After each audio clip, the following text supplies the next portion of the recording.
भाई आप संवैधानिक संस्थाओं पे आप विश्वास नहीं कीजिएगा, न्यायिक प्रणाली पे आप विश्वास नहीं कीजिएगा, संवैधानिक पदों पे बैठे हुए व्यक्तियों पे आप भरोसा नहीं कीजिएगा। ये वही चुनाव आयोग है जिनके नेतृत्व में चुनाव हुए हैं और कांग्रेस लंबे समय तक सत्ता में रही है, केंद्र में हो, राज्यों में हो। झारखंड में चुनाव होता है, वो आप लोग जीत जाते हैं तो उसके ऊपर सवाल नहीं उठता है। आप सिर्फ हंगामा करेंगे, बट जब आपत्ति दर्ज कराने की बात आएगी तो आप भाग जाएंगे। सिर्फ हंगामा आपको खड़ा करना है, एक अविश्वास का माहौल खड़ा करना है, अराजकता का माहौल आपको खड़ा करना है। भाई आप संवैधानिक संस्थाओं पे आप विश्वास नहीं कीजिएगा, न्यायिक प्रणाली पे आप विश्वास नहीं कीजिएगा, संवैधानिक पदों पे बैठे हुए व्यक्तियों पे आप भरोसा नहीं कीजिएगा। इन्होंने हर वो व्यक्ति, हर वो संस्था जिन्होंने देश हित में फैसले लेने का काम किया, देश हित में उन्होंने निर्णय लिए, उन्होंने प्रक्रियाएं शुरू कराई, इन्होंने हर उस व्यक्ति, हर उस संस्था को नकारने का काम किया। आज जिस उपराष्ट्रपति को लेकर इनके दिल दर्द जो इनके दिल में उठता है, ये वही हैं जिनके यहीं मकर द्वार पे, जिनका मजाक ये लोग उड़ाते थे, जिनकी मिमिक्री ये लोग करने का काम करते थे। आज चुनाव आयोग के ऊपर आप सवाल खड़े कर रहे हैं। ये वही चुनाव आयोग है जिनके नेतृत्व में चुनाव हुए हैं और कांग्रेस लंबे समय तक सत्ता में रही है, केंद्र में हो, राज्यों में हो। भाई जिस दिन आप पूरा पावर पॉइंट प्रेजेंटेशन आप अपना कर रहे थे और आप कर्नाटका का जिक्र कर रहे थे, अगर आपको याद ना हो तो कर्नाटका में आप ही की सरकार है और जिनकी धांधली आप दिखा रहे थे, इन्हीं वोटरों ने चुन के आपकी सरकार को वहां पे बनाया। आप अपनी भी सरकार के ऊपर आप सवाल खड़ा कर देते हैं।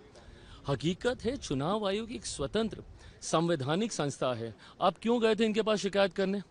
आप ही गए थे ना लोकसभा के बाद महाराष्ट्र। तो अभी तक आप लोग हम लोग को सुनाते हैं कि भैया वोटर लिस्ट में धांधली की वजह से हम लोग चुनाव जीते हैं, जबकि उसी समय झारखंड में चुनाव होता है, वो आप लोग जीत जाते हैं तो उसके ऊपर सवाल नहीं उठता है। और अगर इतनी ही शिकायत है, बिहार में यात्रा पे निकले हैं ये दोनों लोग, अगर ये दो लोग, अगर इतनी ही चिंता है और अगर इतनी ही धांधली हुई है और अगर आपके पास इतने ही पावर पॉइंट प्रेजेंटेशन जो आप कर रहे हैं, तो एक बार एक ऑफिशियल एक अपील तो डालिए, वहां पे आपत्ति तो दर्ज कराइए। आप सिर्फ हंगामा करेंगे, बट जब आपत्ति दर्ज कराने की बात आएगी तो आप भाग जाएंगे। जब वही चुनाव आयोग आपको उसको वैलिडेट करने की बात करेगा, ऑथेंटिकेट करने की बात करेगा, एफिडेविट करने की बात करेगा, तो फिर आप भाग जाएंगे। इम्पीचमेंट मोशन तक लाने की बातचीत चल रही है चुनाव आयोग के खिलाफ, विपक्ष तैयारी कर रहा है। बहुत गलत है और ये बहुत गलत परंपरा की शुरुआत ये लोग कर रहे हैं।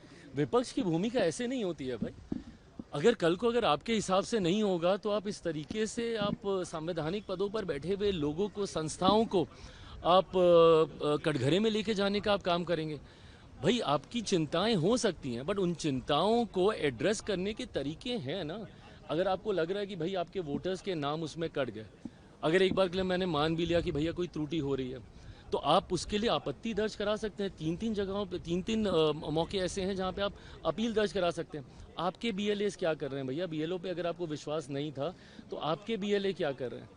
और मुझे समझ के परे कि आप जब पार्लियामेंट नहीं चलने देते, इसमें सरकार का क्या लेना देना? ना हम लोग 3 में ना 13 में। आप चुनाव आयोग के पास आप गए, आपको चुनाव आयोग से शिकायत थी कि भाई धांधली हुई है, तो धांधली को रेक्टिफाई करने का यही तो प्रोसेस है और कैसे किया जाएगा। बट जब उस प्रोसेस को अपनाया जाता है तो आप सड़क पे हंगामा कीजिएगा, सदन में आप हंगामा कीजिएगा, बट जहां पे औपचारिक ऑफिशियल आपत्ति दर्ज करानी है चुनाव आयोग के पास, वहां पे आप नहीं कीजिएगा। तो आपको सिर्फ अगर एक वॉकी क्रिएट करना है, अगर आपको सिर्फ एक अविश्वास का माहौल, और ये लोग विपक्ष करता रहा, पहले सीए को लेकर देश को जलाने का काम किया, पूरा लोकसभा का चुनाव झूठ बोलते गए कि भैया आरक्षण खत्म हो जाएगा, संविधान खत्म हो जाएगा। ये एक झूठ और लोगों को डरा रहे हैं झूठ बोल बोल के।